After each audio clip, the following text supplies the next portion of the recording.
سے بھی پیسہ چاہیے، فٹ بال سے بھی پیسہ چاہیے، اسکواش سے بھی پیسہ چاہیے، سنوکر سے بھی چاہیے، ہر میچ سے پیسہ چاہیے، ہر کاروبار سے پیسہ چاہیے، ہر ڈیلنگ سے پیسہ چاہیے، ہر ٹرانزیکشن سے پیسہ چاہیے، ہر مل سے پیسہ چاہیے، ہر امپورٹ کے ڈیسیجن سے پیسہ چاہیے، ہر ایکسپورٹ کے فیصلے سے پیسہ چاہیے۔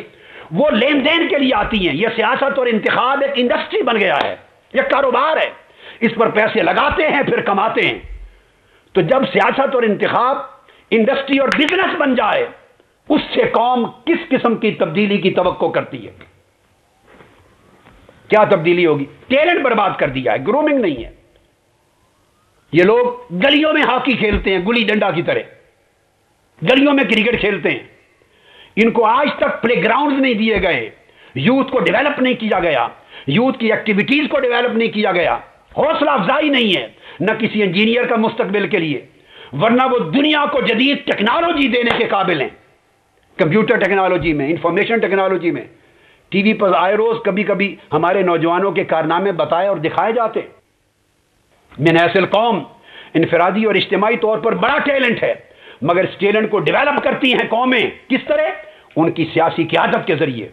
حکومتیں پلاننگ کرتی ہیں، جب ان کے ذاتی مفادات آڑے نہیں آتے، راستے میں رکاوٹ نہیں آتے، ان کا مقصود اپنا بندہ اپوائنٹ کرنا نہیں ہوتا جس کے ذریعے پیسے بٹورے جائیں، کرپشن نہیں ہوتا، اقربا پروری نہیں ہوتا، پیور میرٹس پر نظام ہوتا ہے، فری ہوتا ہے، فیئر ہوتا ہے، نیوٹرل ہوتا ہے، بیسڈ آن جسٹس ہوتا ہے، پھر قومیں ڈیولپ ہوتی ہیں، پھر فیسیلیٹیٹ کیا جاتا ہے۔ کسی ایک فیلڈ میں پاکستانی قوم کو اور نوجوانوں کو فیسیلیٹیٹ کا کنسپٹ ختم ہو گیا کہ کوئی فیسیلیٹیٹ کرے، یہاں تو ان کو جان سے مارے جانے پر تیار کیا جا رہا ہے، خودکشیوں پر تیار کیا جا رہا ہے۔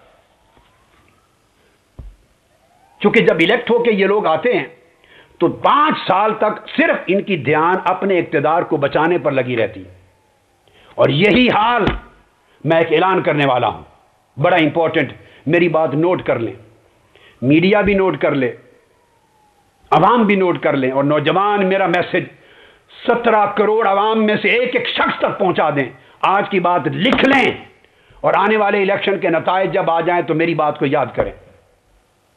یہ تو ہے مونوپولسٹک الیکٹورل سسٹم کی بات، مگر دوسری طرف ایک ایسپیکٹ اور بھی ہے جس کی وجہ سے ان الیکشنز کے ذریعے کبھی تبدیلی نہیں آئے گی۔ وہ کیا؟ اب آپ موجودہ صورتحال کو دیکھ لیں، آنے والے الیکشن کا نقشہ آنکھوں کے سامنے لائیں۔ آلریڈی مینڈیٹ سپلٹ ہے، مینڈیٹ آپ کے سامنے ہے پاکستان کا، آلریڈی سپلٹ ہے مینڈیٹ۔ جب نیا الیکشن ہوگا، ابھی آپ کے سامنے پیپلز پارٹی ہے، ایم کیو ایم ہے، اے این پی ہے، جے یو آئی ہے، بلوچستان کے مختلف دھڑے ہیں، ان ساروں نے مل کر، اور مسلم لیگ قاف ہے، اب انہوں نے وفاقی حکومت بنا رکھی۔ مسلم لیگ نون پنجاب میں حکومت کر رہی ہے، اپوزیشن کہلاتی ہے۔ اس طرح کی ایک تقسیم ہے۔ آنے والے الیکشن کا نقشہ کیا ہوگا؟ پیپلز پارٹی کا ووٹ ریشو مور اور لیس، بڑے بڑے حادثات آئے، 1-2% سے زیادہ فرق نہیں پڑتا، تو پیپلز پارٹی اسی حیثیت کے ساتھ چند سیٹیں کم ہو جائیں گی، شاید پارلیمنٹ میں دوبارہ آئے گی۔ سندھ میں اس کی پوزیشن اپنی جگہ جو ہے وہ رہنی ہے، اور پنجاب میں جو ہے وہ رہنی ہے، سرحد بلوچستان میں تھوڑے پلس مائنس کے ساتھ وہی پوزیشن، مینڈیٹ ملے گا اس کو۔ پنجاب میں مسلم لیگ نون کو مینڈیٹ ملے گا، ڈیفینیٹلی کچھ پلس مائنس ہوگا، کمی آئے گی، حالات جس کو میں اندازہ کرتا ہوں۔ کراچی، حیدرآباد، سکھر جو سندھ کے شہری آبادیاں ہیں، ایم کیو ایم کا مینڈیٹ میں نہیں دیکھتا کہ اس میں پھر کوئی تبدیلی آئے گی، وہ اسی طرح مینڈیٹ لے کر آئیں گے، اور چند سیٹیں جو سندھ کے باقی سندھی لیڈر لیتے ہیں وہ بھی لیں گے۔ بلوچستان کے آپ سوچتے آئیے، وہ لیڈرز کی پرسنل سیٹیں ہیں، کچھ جماعتوں کی انوالومنٹ ہے، وہ مینڈیٹ سیم یا سیملر رہے گا، اسی طرح کا، یا سیم یا سیملر۔ پنجاب میں پیپلز پارٹی بھی سیٹیں لے گی، مسلم لیگ نون بھی لے گی، کچھ کاف بھی لے گی، کچھ نئے امیدوار بھی لیں گے، اور یہ پہلے سے بھی زیادہ سپلٹ ہو جائے گا مینڈیٹ۔ یہ بات بڑی امپورٹنٹ ہے، کوئی سویپ نہیں کرنے لگا، اس خواب سے باہر آ جائیں، پہلے سے کہیں زیادہ سپلٹ ہوگا مینڈیٹ۔ اور صوبہ سرحد میں بھی آپ کے سامنے جو پوزیشن ہے، ANP ہے، مذہبی جماعتیں ہیں، کچھ پیپلز پارٹی ہے، ملا کے وہاں بھی مینڈیٹ سپلٹ ہوگا، اور پہلے سے زیادہ سپلٹ مینڈیٹ کے ساتھ نئی پارلیمنٹ اور نئی اسمبلی وجود میں آئے گی۔ اب آپ دیکھ لیجئے، اس کے سوا کوئی فرق نہیں ہوگا۔ 10-15 سیٹوں کے 2-3 گروپ وجود میں آ جائیں گے، کچھ اس کی سیٹیں کم ہوں گی، کچھ ادھر سے کم ہوں گی، کچھ 10-15 سیٹیں کسی اور کے پاس چلی جائیں گی، مور اور لیس۔ اب کیا ہوگا کہ اس سپلٹ مینڈیٹ میں کسی ایک پارٹی کے پاس بھی واضح اکثریت نہیں ہوگی، کسی ایک پارٹی کے پاس۔ اب ایک تو پہلے کسی کی پارٹی کے پاس منشور بھی نہیں، نمبر 2 جو پارٹیاں اکثریت کے ساتھ اقتدار میں رہی ہیں اس زمانے میں ڈیلیور نہیں کر سکی، بڑی بڑی پارٹیاں اکثریت کے ساتھ بھی اقتدار میں رہی ہیں تب ڈیلیور نہیں کر سکی، اور اب تو اکثریت ہی کسی کے پاس نہیں رہی، اب تو 6-6 5-5 6 7 گروپس کو ملا کے اکثریت بناتے ہیں۔ تو جب بہت سے گروپ بنتے ہیں تو اس میں بلیک میلنگ ہوتی ہے اور کمپرومائزنگ ہوتی ہے، پھر وہ وزارتوں کی ڈیمانڈ ہوتی ہے۔ جس ملک کا کام ٹوٹلی فیڈرل لیول پہ 15 وزارتوں سے چل سکتا تھا وہاں 80 وزارتیں کرنی پڑتی ہیں، بجٹ بوجھ برداشت نہیں کرتا، ملک تباہ ہو جاتا ہے، غریب عوام کی جیبوں پر بوجھ پڑتا ہے۔ وہ بلیک میل کرتی ہے، ہر پارٹی بلیک میل کرتی ہے، لینے کا حصہ مانگتی ہے بڑا سے بڑا، اور بڑی پارٹیاں کمپرومائز کرتی ہیں اپنا اقتدار اپنی گورنمنٹ بنانے کے لیے۔ جب اس طرح گورنمنٹ بنتی ہے اور اپوزیشن میں کچھ گروپ آ جاتے ہیں تو 4-5 سال اسی کشاکش میں گزر جاتے ہیں۔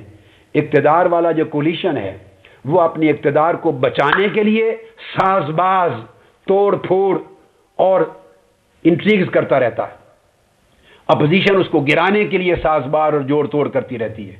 یہ پاکستان کے کل موجودہ نظام انتخاب کا انجام ہے۔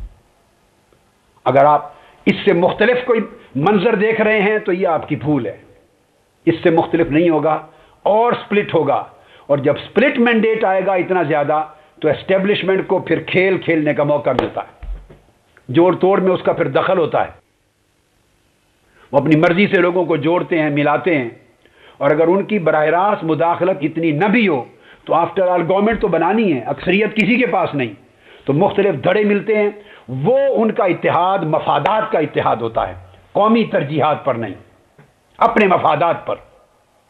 کرپشن، اس سے کرپشن کا راستہ ہر ایک کے لیے کھلا رکھنا پڑتا ہے۔ اگر ایک کرپشن کرے گا بڑا تو چھوٹے جو اس کے پارٹنر ہیں ان کو کرپشن سے روکا نہیں جا سکتا، لہذا کرپشن علل اعلان اذن عام اور اذن مطلق دینا پڑتا ہے کرپشن کے لیے، چونکہ بڑا کرپشن کرے تو چھوٹوں کو نہیں روک سکتا، سب کرپشن کرتے ہیں، اور نہ بھی کریں تو ان کا پارٹی کے مفادات اتنے اہم ہوتے ہیں کہ ایک ایجنڈے پر جمع نہیں ہوتے، اور ایجنڈا صرف اقتدار ہوتا ہے ان کا، چونکہ اس بہانے کولیشن کے بہانے سارے اقتدار کو شیئر کر رہے ہیں، بس یہ تعلق ان کو اکٹھا رکھتا ہے، وہ اس کو بچانے کی فکر میں 5 سال گزار دیتے ہیں، اپوزیشن ان کو گرانے کی فکر میں گزار دیتے ہیں۔ اس لیے میں یہ کہہ رہا ہوں آج کیٹیگوریکلی کہ یہ مونوپولسٹک یا corrupt electoral system is not the solution, is not the way to change, یہ تبدیلی کا راستہ نہیں ہے، اس سے کبھی تبدیلی نہیں آئے گی۔ اب ہم مثالیں دیتے ہیں دنیا کی ڈیموکریٹک کنٹریز کی، لیکن ہم نے یہ نہیں سوچا، میں ایک مثال دوں گا پھر میں اس طرف آتا ہوں۔ کوئی شک نہیں انتخابات، جمہوریت ایک گاڑی ہے، اس میں سواریاں اسی لیے بیٹھتی ہیں انتخاب، نظام انتخاب کی گاڑی میں کہ منزل پہ، جمہوریت کی منزل پہ لے جائے۔ سنیں، نظام انتخاب ایک گاڑی کی مانند ہے، اس میں قوم کی سواریاں اس لیے بیٹھتی ہیں کہ جمہوریت کی منزل پہ لے جائے، آئیڈیل بات ہے۔ اب مجھے یہ بتائیے اگر گاڑی میں سیریس خرابیاں آ جائیں، انجن لیک کرنے لگے، آگ لگ جائے، اس کے اندر تیل کا فلو رک جائے، اور خرابی سیریس قسم کی آ جائے کہ اگر وہ گاڑی اس خرابی کے ساتھ چلے تو بڑا سیریس ایکسیڈنٹ ہوگا اور سواریوں کی ہلاکت، جان کے تلف ہونے کا ڈر ہے، اگر خرابی آ جائے تو آپ کیا کرتے ہیں؟ پھر سٹل اس گاڑی کو چلائے رکھنے کا اصرار کرتے ہیں کہ نہیں، اس کو چلائے رکھیں، چلاتے رہیں، بالآخر منزل آ جائے گی۔ کبھی ایسا سوچا؟ نہیں سوچا، چونکہ جان عزیز ہے، معلوم ہے کہ گاڑی کا چلتے رہنا ہے آئیڈیل، مگر اس میں ایسی خرابیاں آ گئی ہیں کہ اس خرابیوں کے ساتھ اگر اس کو ورک شاپ نہ بھیجا، میکینیکل ورک شاپ، اس کی مرمت نہ ہوئی روک کر تو یہ ایکسیڈنٹ کا باعث بنے گی، جانیں تلف ہو جائیں گی۔ آپ اس کو روکتے ہیں، ورک شاپ بھیجتے ہیں، مرمت کرواتے ہیں، یہ وقفہ لیتے ہیں، مرمت